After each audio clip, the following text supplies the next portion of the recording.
нещо, което потърсихме за нашето римско приключение, беше мястото, където ще нощуваме. Настанихме се в симпатичен пансион, който резервирахме през Booking. Не е лукс, но е чисто спокойно и се намира на удобно място с бърз достъп до метрото. Отново през Booking резервирахме и самолетните билети. Един полезен съвет – резервирайте колкото се може по-рано. В противен случай рискувате да платите двойно, дори и четворно. Втори съвет – гледайте да си намерите място, което да е около централната част и на пешеходно разстояние до основните забележителности. Използвайки градския транспорт, не бихте се насладили на Рим така, както обикаляйки уличките пеш. Здравейте хора! В момента се намираме пред базиликата Сан Джовани ин Латерано. Вижте колко величествена сграда.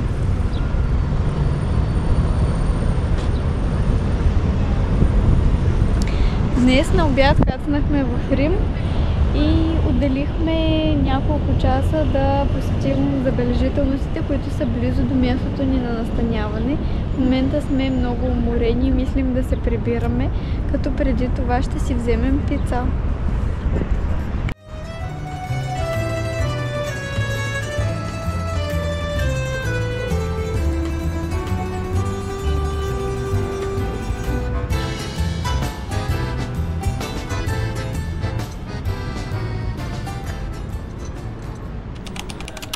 Няма как да си в Рим и да не влезеш в самия Колизеум, една от най-впечатляващите сгради, които човешката ръка е създала.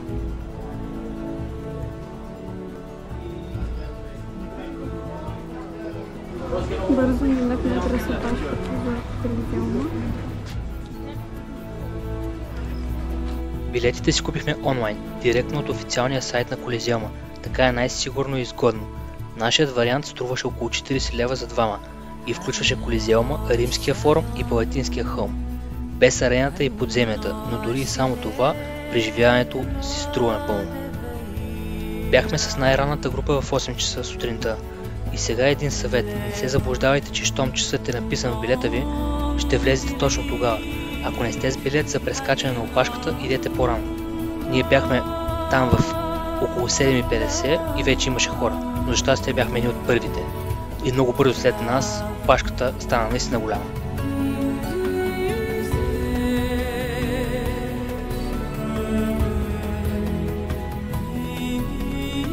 Да вървиш по камъните на Колизеума е като да стъпваш в миналото.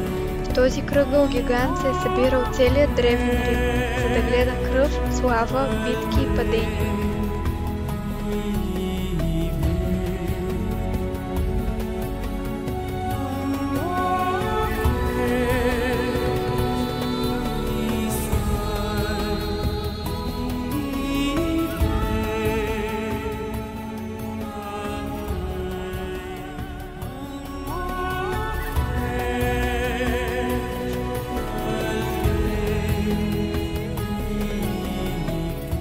Ако някой иска да се направи снимки на Колизеума, трябва да бъде пръв.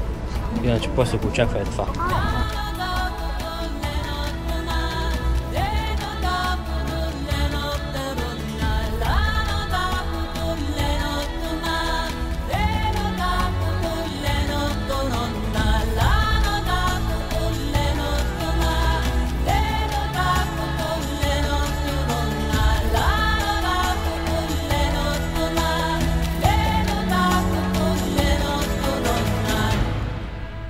Един трик, ако сте под 25 години, в Рим ви обичат.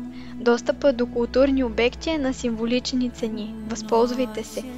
Задължително си вземете билетите онлайн. Понякога опашките на място са дълги, колкото историята на самия град.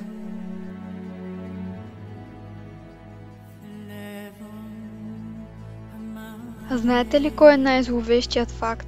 По време на гладиаторските игри се предполага, че са загинали над 500 000 души и повече от 1 милион животни.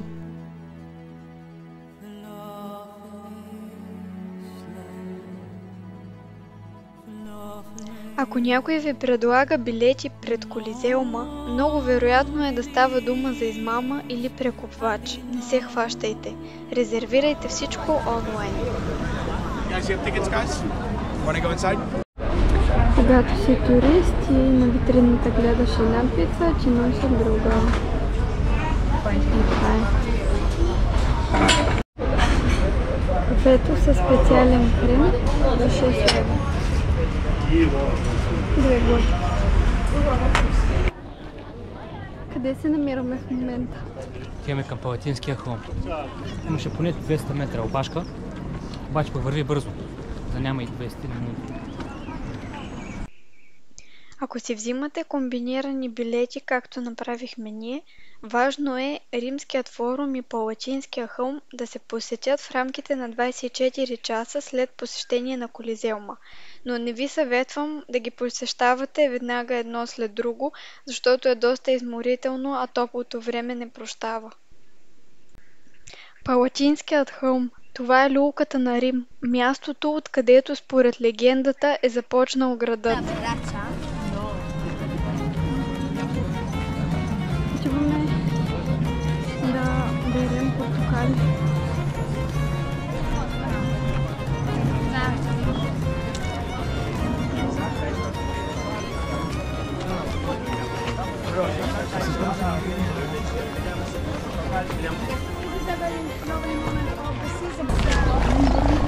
Срещали потрето и Църсей.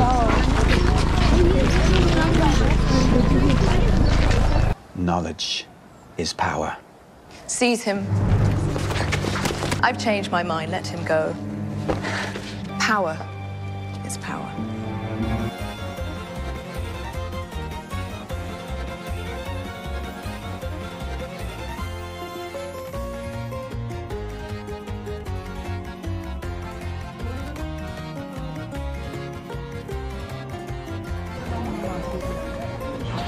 Колизеума.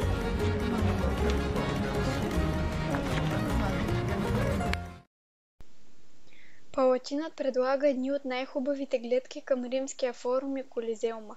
Това е място за бавно разглеждане, не бързайте.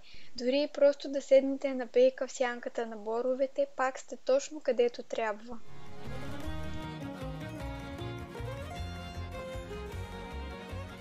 От хълма слязохме направо към Римския форум, мястото, където се е писала историята на една от най-великите цивилизации. Тук, между тези руини, някога се е решавала съдбата на империи.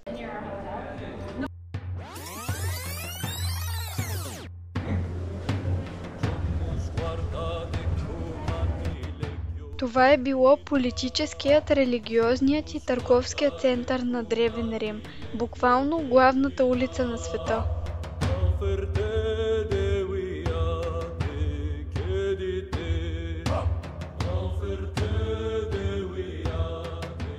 Продължихме към един от най-разпознаваемите силуети в Рим – монументът на Виктор Емануил II. Огромна, величествена и нереална сграда, която не можеш да пропуснеш. Монументът е посветен на първия крал на обединена Италия – Виктор Емануил II, обединил страната през 19 век.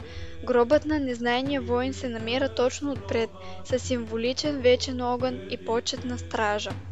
Често го сравняват с олтара в Пергамон или гръцки храм, но в огромен мащаб. Добре е да знаете, че не е разрешено да сядате на стълбите отпред. Има охрана, която следи за това.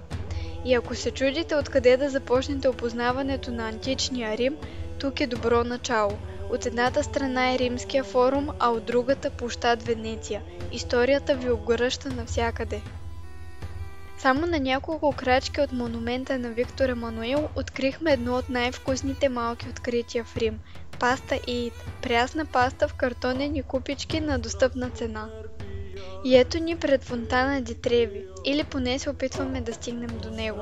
Часът е около 1 след обед. Грешка номер 1. Очаквахме романтика, а получихме тълпи от туристи. Фонтанът явно не е готов за нас. Ще се отбием друг ден.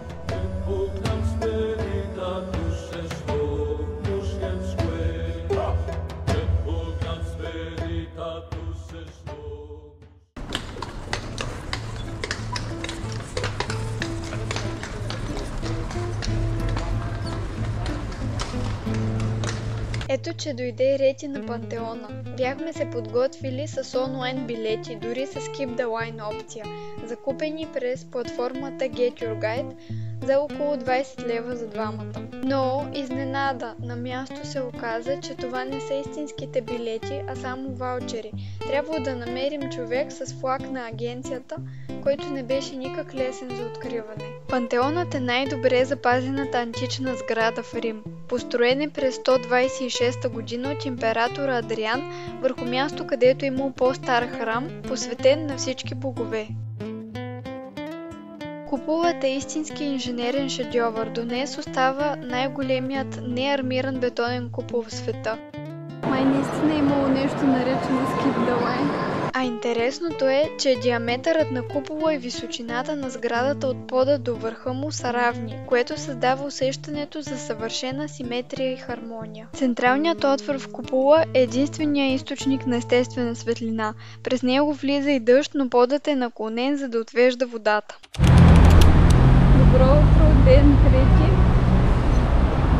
Излязохме от мястото за настаняване и отиваме към метрото, с което ще се придвижим до Ватикана. Кажеш ли нещо? Не, още ми се спи. Отиваме на погребение на папата. Стига се подиграва. Искаме да го видим. Ватиканът е независима държава от 1929 година. Площта му е само 0,44 квадратни километра, но съдържа някои от най-ценните съкровища на човешката култура. Ватикана – най-малката държава в света, но поне в деня на нашето посещение и най-населената. Оказа се, че сме улучили поклонението пред тялото на папа Франциск, затова и са тези тълпи. Базиликата Свети Петър е най-голямата църква в света и се смята за една от най-свещените. Построена е на мястото, където според вярванията е погребан апостол Петър.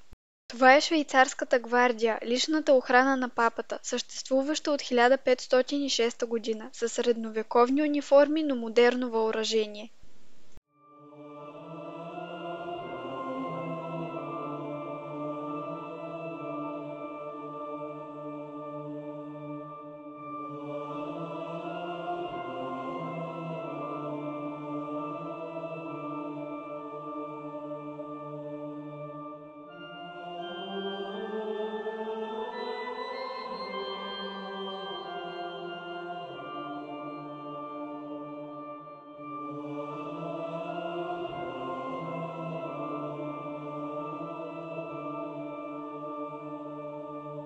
Куполът на Микеланджело, завършен след смъртта му, но е един от най-внушителните в света.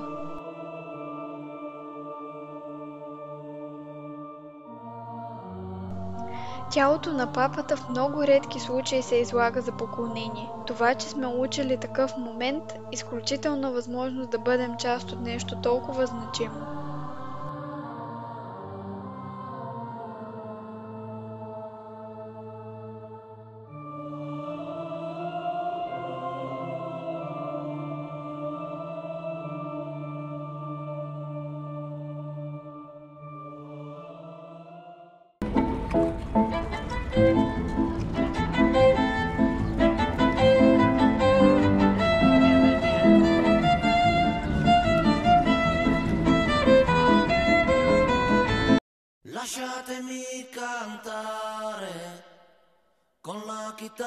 Построен първоначално като мавзолей на император Адриан през 2 век, Кастел Сант-Анджело е една от най-преобразяваните сгради в Рим.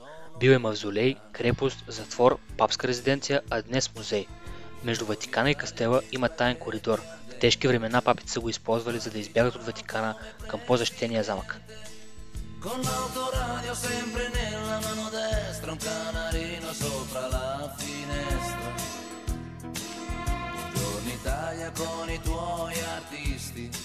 Пияца Дел Пополо означава площад на народа и дълго време е бил главният вход към града. Църквите близнаци не са точно идентични, но са проектирани така, че да изглеждат симетрично от центъра на площада.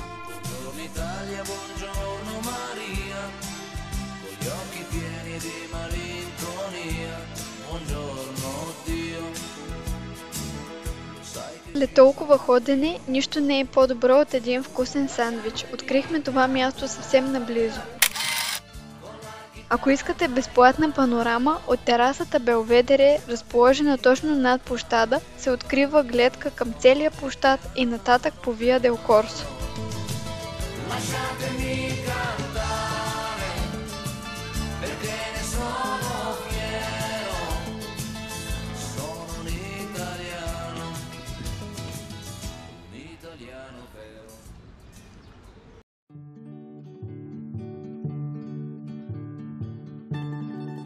Добре дошли на най-емблематичните стълби на Рим – испанските стълби. Тук не се изкачваш просто на върха, изкачваш се към история, кино и мода.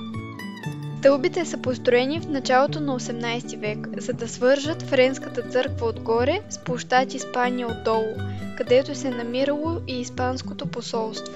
Всяка година наоколо се провежда модната седмица в Рим. Не случайно това е и едно от най-изисканите места за шопинг в града. Внимавайте! Забранено е да се сяда по стъпалата, както и да се яде на тях. Могат да ви глобят.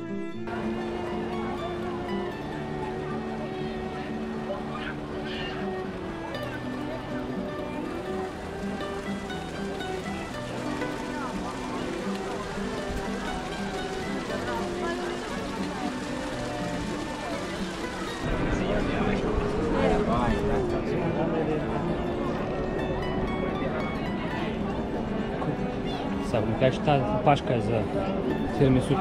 Не.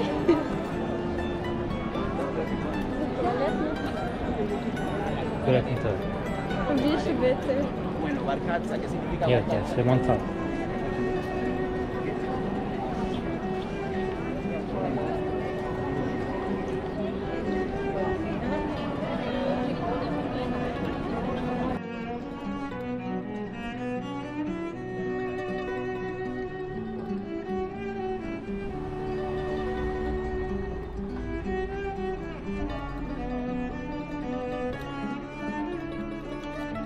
Тирамисуто от Помпи – истинска класика в Рим. Това място е известно като кралят на тирамисуто и се счита за една от най-добрите сладкарници в града. Специалитетът им е класическо тирамису, но ако сте почитатели на иновативните вкусове, непременно опитайте тирамисуто с пистачо – уникално кремообразно и с лек ядков аромат. Пистачо. Петел.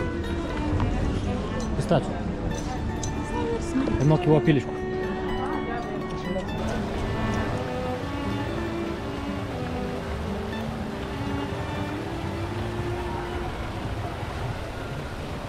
Естествено, нямаше как да си тръгнем от Рим, преди да сме видели прословутия фонтан ди Треви. И ето ни тук, точно в 7 сутринта. Има доста хора, но не прекалено, така че този път спокойно можем да си направим снимки и да се полюбуваме на величествения фонтан под лъчите на изгряващото слънце. Самият фонтан е построен през 18 век, но на това място е имало фонтан още от античността, маркиращ края на акведукт. Името Треви идва от 3 пътя или на кръстовището на 3 улици. Според легендата, ако хвърлиш монета във фонтана ди Треви, ще се върнеш отново в Рим. Круасаните от Антико Форно са истинска наслада за сетивата. Особено тези с пистачо, те са просто върхът. Определено това са най-вкусните круасани, които сме опитвали ever.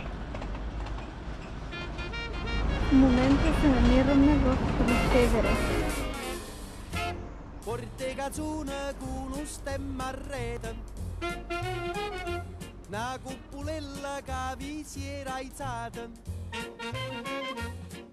Трастевере е квартал, който очарова със своите тесни павирани улички, напомнящи Капана в Пловдив. Тук можете да се насладите на автентичната римска атмосфера, далеч от туристическите тълпи. Тази кола ми напомня за погрешен забой. Ние чудовища товареха траповете в едно такова. Tu a ballo rock e roll, tu gioca a baseball, nei sordi peccamella, chi te li dà la borsetta di mamma tua fa l'americano, americano, americano, ma si nati in Italia, siendo a me non c'è sta niente fa, ok napolitan, tu fa l'americano. Църквата Сан Пиетро и Монторио. come te può capire chi te va bene. Se tu la parla miezza americano, quando si fa l'amore sotto la luna, come te viene in capo di I love you. Tu fa l'americano, americano, americano, senta a me chi ti fa fame. Tu vuoi vivere alla moda, ma se bevi whisky e soda, poi ti senti disturbato. Tu ballo rock and roll. Хълмът Яниколум предлага невероятна панорамна гледка към Рим и е идеално място за отдих сред зеленина и чист въздух. Това е перфектното бягство от шумния и натоварен град. Това е Чичероакио в момента на екзекуцията си, когато той разкрива гърдите и посочва сърцето си, а синът му е коленичил с превръзка на очите. Тази сцена символизира саможертвата и смелостта на бащата, който се опитва да защити сина си. Ето ни пред ключалката на Авентинския хълм. На пръв поглед обикновена, но ако надникнеш през нея, ще видиш нещо необикновено. Перфектно подравнена гледка към купола на Свети Петър, рамкиран от зелен тунел от жив плет. Тя се намира в портата на приората на Малтийския орден, рицарска организация с хилядолетна история. Смята се, че архитектът Пиранези през 18 век умишлено е създал тази гледка. 3 държави в един поглед – Малтийския орден, Италия и Ватикана. Ето, че вече дойде време да се тръгваме от Рим.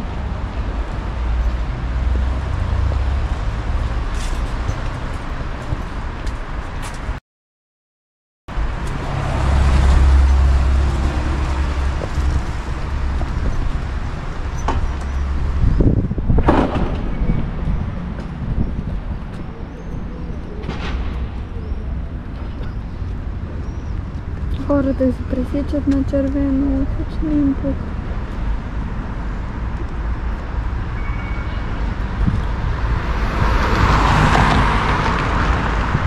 Рано или късно човек трябва да посети поне веднъж в живота си Рим. Да отгледаш на снимки и да го посетиш на живо не едно и също. Определено. Отделете 3-4, максимум 5. Минимум 3, максимум 5 дни са абсолютно достатъчно да обиколите почти всички забележителности в Рим. Според зависи интензитета на програмата ви. 3 бих казал много интензивно, 4 нормално, 5 по-лека. Нашата определена си беше доста интензивна. Но все пак има места, които не е задължително да се посетят, просто на личен избор. Ще на посещение на ПАМ, техен супермаркет. Нещо като Lidl или T-Market в България.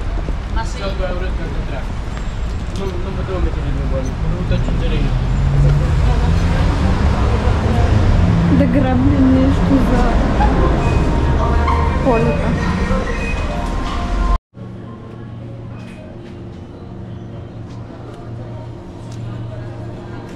Последен ден в Рим. Бързахме като в сцена от филм, но все пак не пропуснахме нито една от емблемите му.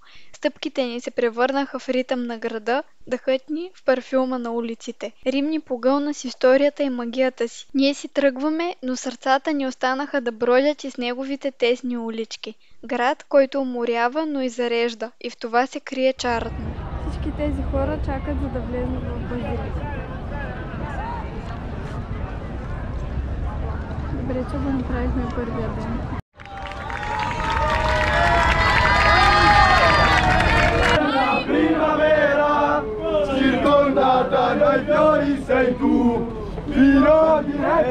Билетът струва 1,50 евро и важи както за метрото, така и за автобус от градския транспорт, но можете да пътувате с един билет в рамките на 100 минути от първата валидация, т.е. от първото ви качване.